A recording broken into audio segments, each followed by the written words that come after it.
Oui, Gabonais, Gabonaises, bonjour, bonsoir. C'est Malendi. Alors, je fais cette vidéo, c'est par rapport à l'intervention qu'a faite l'empereur Oligui au niveau du Rwanda, où il s'est adressé, pas qu'un peu, hein, on a bien compris les messages aux activistes. Et bon, moi en fait, j'interviens, c'est par rapport à la réaction qu'il a eue. Tu vois, un peu Oligui, il y a pas longtemps, j'ai fait une vidéo où je te disais qu'à un moment donné, tu vas ressentir les complaintes et les préoccupations de tes compatriotes. Les activistes sont d'abord tes compatriotes. On est une famille. Et quand ça ne va pas, d'accord, au sein de la famille, on attable les choses. On n'a pas de moyens. En fait, depuis que tu as fait ton coup d'État, que tu as fait ta charte dans ta pseudo-transition là, en fait, tu prends les décisions et tu ne consultes pas le peuple. Donc, le seul moyen qui nous reste de t'envoyer des messages, c'est par les réseaux sociaux. D'accord? Voilà. Euh, Ali Ben Odjuku nous avait déjà habitués à ça. C'est-à-dire, il n'y a pas d'interaction entre les décisions qu'il prend et le peuple. Il dit qu'il est élu au suffrage universel, c'est-à-dire que les gens votaient pour lui. Et quand il prend les décisions, il ne consulte personne. Tu vois, même pas les gens que lui-même il a placés ou les gens qui représentent les institutions, les gens qui font le relais entre lui, qui est au sommet de l'État, donc l'exécutif, et les gens du bas peuple. Il y a pas de relais, il n'y a pas de moyen de... Donc, il n'écoutait pas. C'est pas faute de lui avoir envoyé des messages, faute de lui envoyer des messages, mais il n'écoutait pas. Donc, on fait comment? On utilise d'autres moyens de communication. Tout ça, c'est partie de la communication. On est en 2023, on n'est plus à l'époque du petit Omar Bongo, où il était tout puissant, on ne pouvait rien dire. Aujourd'hui, grâce justement à l'arrivée d'Internet, on peut véhiculer des messages. Toi, on a bien compris ce que tu as dit, parce que c'est passé par les réseaux sociaux. C'est des moyens de communication, les médias et compagnie. Donc, voilà. C'est des moyens de communication où on peut échanger. Ce que moi, je trouve dommage, c'est que tu aies l'impression d'être surpris, mais quand toi, tu as fait le coup d'État, j'imagine que tu as dû te préparer bien avant. Tu l'as pas fait, tu n'as pas eu l'idée pendant les périodes électorales. Tu as dû te préparer en amont. D'accord? Bon, alors, tu as quand même constaté que les activistes soulevaient des problématiques que, voilà, parce qu'il y avait des problèmes. Les problèmes devenaient récurrents. Il y avait des manifestations dans tous les secteurs d'activité. C'était plus possible. Il y avait des grèves partout. Donc, il fallait on interpelle Odjuku, Ali Ben Odjuku. Mais quand on le faisait, toi, ça te confortait dans tes positions de faire un coup d'État, puisque finalement, on se retrouve, d'après ce que tu dis, que Ali Bongo, c'est plus possible. On a dénoncé Sylvia, on a dénoncé tous les gens que enfin, soi-disant, tu arrêtais. On les dénonçait parce que c'était plus possible. Les crimes, c'était des crimes en tout genre. Donc, il fallait dénoncer ça. Mais quand on le faisait, tu ne t'en plaignais pas. Tu ne disais pas non, les activistes arrêtés ou pourquoi vous m'insultez ou pourquoi vous insultez du coup tout ça. Non, tu avais le goût. Maintenant, quand toi tu emmènes un concept, on te dit ton concept là n'est pas bon à la source. C'est-à-dire c'est bancal. Joe, le pays est à terre. Le pays est sérieusement à terre. Les gens souffrent sérieusement. Tu peux même pas t'imaginer. Mais les gens d'en haut sont tellement sourds et aveugles qu'on est obligé de temps en temps d'avoir un discours un peu plus dur en fonction des souffrances des gens. Attends, toi tu veux que les gens souffrent et puis qu'ils te parlent en rigolant? C'est ça que vous voulez?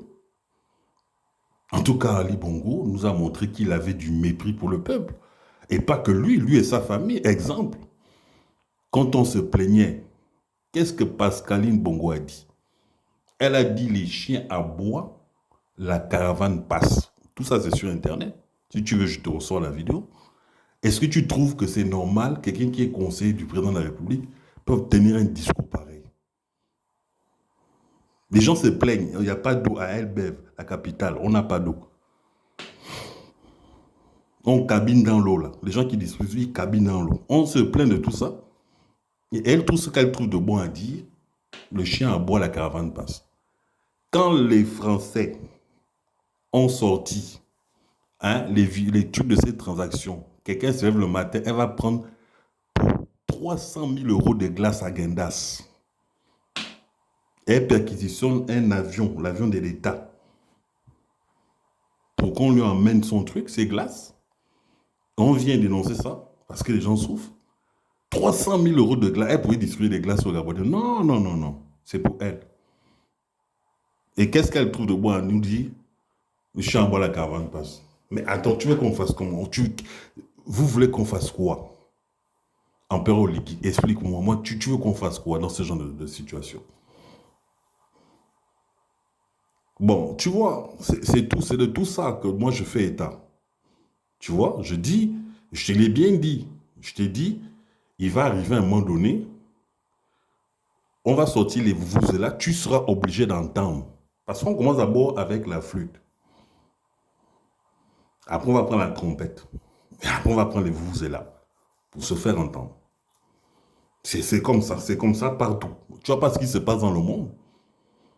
C'est parce que les gens, il y a une catégorie de personnes qui se disent que eux, ils sont peut-être différents des autres et ils n'ont pas écouté les plaintes des autres. Pourtant, on dit que le Gabon nous appartient à tous. On est une famille.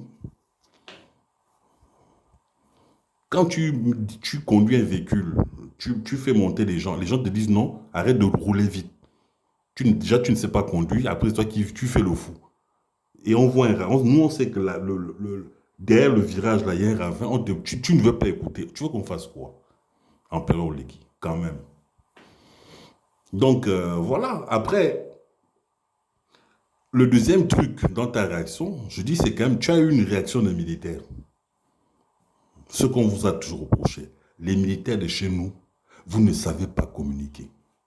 Vous ne savez pas discuter. Vous ne savez pas prendre du recul. Attends, est-ce que tu sais que tu es quand même dépositaire d'une certaine autorité? Et en plus, tu as une arme avec toi. Est-ce que vous êtes conscient de ça? Donne-moi un petit truc, tu vas prendre l'arme, tu vas dégainer. Mais de toute façon, les militaires nous ont toujours habitués à ça. Hein? Les militaires nous ont toujours habitués à ça. Et Sankara avait dit qu'un militaire qui n'a pas l'instruction, donc la connaissance, est une menace pour son pays. C'est vrai ça. Moi, je vais te prendre un exemple parce qu'il faut toujours référencer ce qu'on dit. Une fois, je faisais le show, je faisais le show. Je suis en train de boire mon vin. Je vois un de tes collègues en tenue de service. Bon, et bien qu'il était un Guembé. Il me demande une régale. Je lui dis non, tu représentes l'autorité, donc je ne peux pas, comme tu es là, tu représentes l'autorité, je ne peux pas te donner une bière. En gros, je lui dis, tu es en service, tu peux pas, je peux pas. C'est pas que je ne voulais pas en tant que frère, mais le gars en tenue. Tu représentes l'autorité, je peux pas te donner une boquette. Il me dit, mais pourquoi tu me dis ça? Je lui dis, mais je te dis ça parce que nul n'est censé ignorer la loi. Il s'énerve. Il dit, oh non, il veut me faire un cafouillage, genre en Bouyamini, parce qu'il me dit, il prétend que je l'ai insulté. Regarde-moi des réactions comme ça.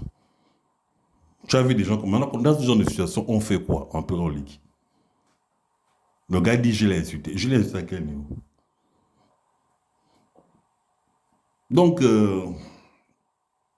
c'est un peu ça qu'on vous reproche. Et quand on voit les réactions, bon, c'est quand même dommage. Quand même, bon, t'es général. Hein? Je veux dire, tes grades. Tu les as eus parce que, voilà, c'est au mérite, non, je pense, je suppose. Moi, je ne te connais pas. Mais tu dois avoir du recul. Moi, j'ai discuté avec des militaires français du camp de Gaulle une fois, quand ils faisaient les fêtes là, chez eux, là. Mais j'ai posé des questions. Les mecs qui ont du terrain, qui ont fait du terrain, ils ont vu tellement de choses que même si tu l'injuries, il a de la distance. Tu vois? Un vrai militaire, moi les militaires français là, tu vois, j'ai discuté une fois avec eux. Je suis allé leur poser la question, je lui ai dit, mais pourquoi quand vous venez ici là, vous violez nos soeurs, nos compatriotes, ça veut dire quoi ça? Vous les enceintez, vous les abandonnez, vous ne voulez pas vous occuper des enfants. Le gars il me regardait comme ça. Mais je suis sûr que ça aurait été un militaire d'un compatriote, un frère, il m'aurait peut-être tiré dessus. À la fin, j'ai dit au militaire, j'ai dit, mais pourquoi tu ne réagis, pourquoi tu t'énerves pas? Parce que moi, ce que je voulais le chauffer un peu quand même. Parce que ça fait quand même mal, il viole nos soeurs, et tout ça. Bref, il m'a dit, si tu pouvais savoir ce que moi j'ai vu, il m'a dit, je te vois là, le squelette, faut partir. Et avant de partir, je dis, pourquoi vous aimez les Nike? Pourquoi vous aimez les Nike, les coupés? Après, bref, je suis parti. Tu vois, militaire doit avoir de la distance. Et lui, ça doit être jouer un sergent ou un caporal, un truc comme ça. Hein. Ou sergent-chef. Tu vois ce que je veux dire? Toi, en général, tu te préoccupes de ce qui se dit ça et là dans les réseaux sociaux. Qu'est-ce que... Je vais dire, si tu as des convictions, regarde-moi par exemple. J'ai voté les élections en 2023, là, en août. Pour moi, quand j'ai entendu tous les candidats qui sont passés, celui qui m'a le convaincu, c'est M. Ondosa. Donc, j'ai voté avec des convictions. Aujourd'hui, il y a des gens qui me disent, oui, mais laisse Ondosa, on n'en parle plus de lui. Oui, bon, ok. Mais je n'empêche pas, ça ne m'empêche pas de dire à ces gens, parce qu'on est en démocratie, que moi, je revendique mon vote. C'est mon droit. D'accord? J'ai le sentiment qu'on m'a volé mon vote, donc j'ai le droit de le revendiquer. Mais il n'y a pas de problème, hein, on ne se fait pas la guerre. Les gens aussi ont le droit de me dire d'arrêter de parler de ça, de changer de sujet, et tout ça. Mais moi, j'explique aux gens que je revendique mon vote. Sans animosité, sans haine, sans hostilité ou quoi que ce soit. Mais moi, j'ai des convictions, je suis tranquille. Parce que j'ai voté en toute âme et conscience.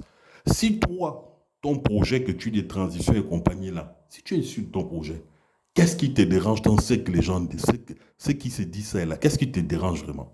Si tu es sûr de toi, si tu es sûr que ce que tu fais part d'un bon sentiment, les gens peuvent parler, c'est pas grave. En principe, je pense, hein. C'est au résultat. Comme tu l'as dit, c'est au pied du mur qu'on voit le maçon. Bon, toi, tu es en pleine construction. C'est à toi de faire les preuves. Ce qu'on voit, on dit les éléments de construction que tu utilises pour bâtir ton truc ne sont pas bons, ne sont pas conformes, déjà, à la réglementation sur les constructions et compagnie. Et puis, on voit que ça, c'est bancal. Tu mets une brique de 5 et tu mets une brique de 20 au-dessus, par-dessus. Attends, oh. Donc, on te dit, non, ton édifice a des mauvais piliers. C'est tout. Bon, donc je vois comment tu craques. Bon, écoute. Moi, je continue de dire, je pense que la mission était accomplie.